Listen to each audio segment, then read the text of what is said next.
What's up, fam? Just walking along the riverbank right now. Had a bit of a hiccup, and usually during those hiccups, my voice inside my head is like, "You idiot." But the reality is, I did nothing wrong. And I think it's hard, especially when you're stressed or you have your idea set on a certain plan and then it just changes. And I think developing the skill to pivot when you need to is a good skill. And quite honestly, this trip has been a lot of pivoting. There's been a lot of changes.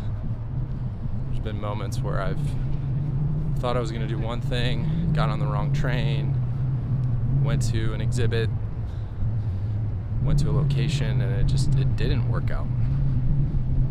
And I think that ultimately it all worked out because I'm alive and well and having a great experience walking around Tokyo and traveling through Japan.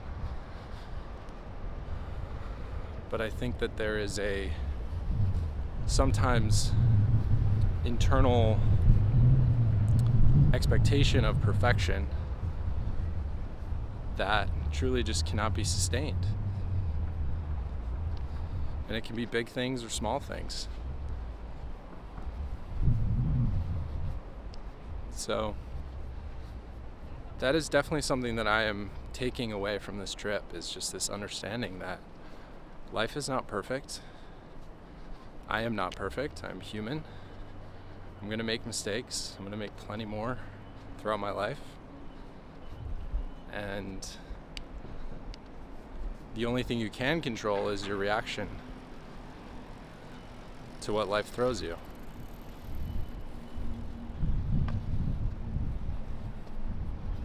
And at the end of the day, finding gratitude even in the hiccups. For example, I'm walking along this river right now, lovely park, sun is shining. You know, I have a destination right now, but it may not work out. I'm trying to go to the public wholesale fish market, and I'm realizing that you probably need to be a wholesale fish buyer to get in. But that's not stopping me from trying. Worst case, they say, "No thanks. Sorry, puppy. You are too tall. Your feet are too big." Just kidding. Or they'll just smile at me and I'll walk right in. But the reality is,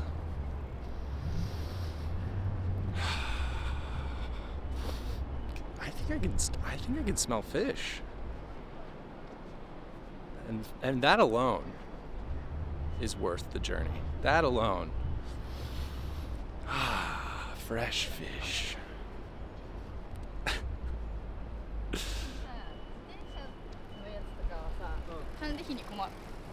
I will say I'm jealous of these people with their bikes. A bike would be sick. I heard this interesting Japanese tale last night. It went like this. There was a god who created the world, and then he met, I think her name was Maya, and she went to him and he said, "Oh, I'm so bored. I'm bored with life." So there was a man who was bored with life. I'm going to tell you a Japanese story that I heard last night. There was a man who was bored with life, and this female god, I think her name was Maya, I'm not sure, or Ada, maybe Ada. She came to him and said, "Oh, let me create the world for you. A paradise, let me create heaven." And he said, "Oh, okay, I want to do that."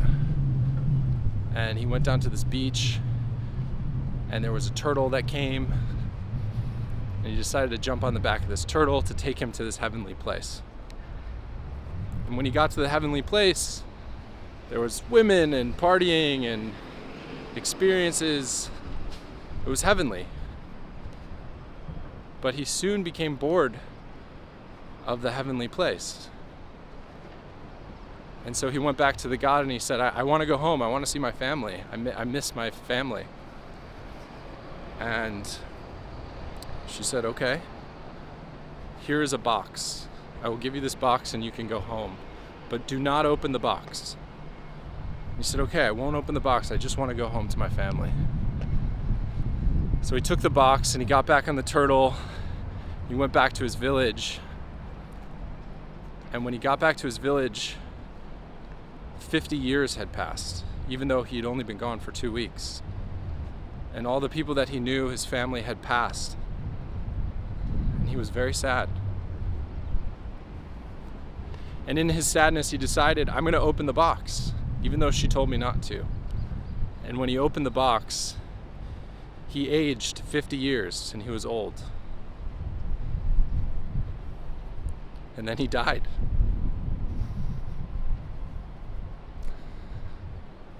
And that is the end of that story. And I heard it last night and it got me emotional. It got me thinking, in traveling and in searching for heaven on this earthly existence, this existence that, hopefully is medium. The more you try and climb and the more you try and search for heaven, you have chances for missing out on the beauty that's in front of you already.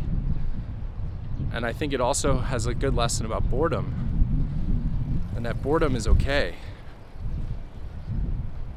And another takeaway was that even in heaven, in his heavenly state where there was all this partying and women and exciting things, even then he got bored. So I think it's trying to find gratitude in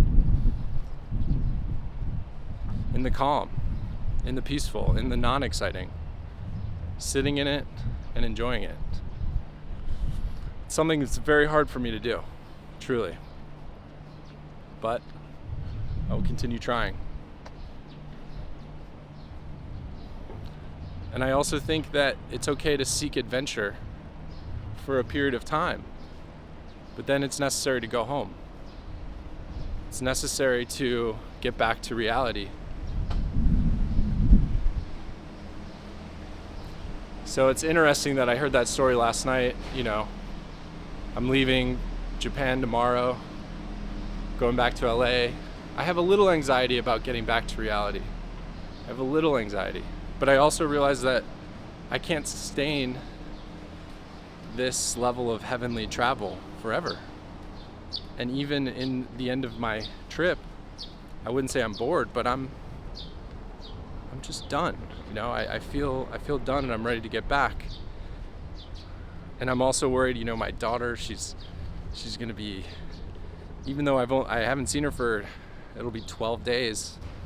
I know she's going to have grown so much. It's the longest we've ever been apart from each other. And even in our FaceTimes and our calls, she just seems older. She just seems more mature and sillier and funnier.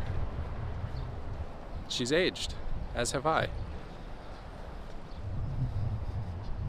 So my big takeaway from that is I think there's heaven in the medium. And I think finding heaven in the reality that we exist in our everyday is very important. And also, adventure is good for a period of time.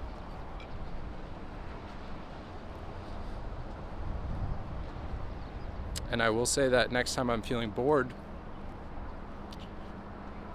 that it's okay. Don't run from the boredom. Because if you're constantly seeking for something new and exciting, you may find it, but then you'll get bored of it eventually, and perhaps you'll have missed all the beauty that was in front of you, all the meaningful relationships and family times and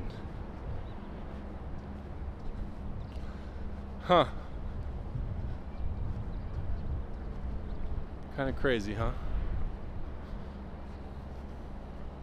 This does not suck, though.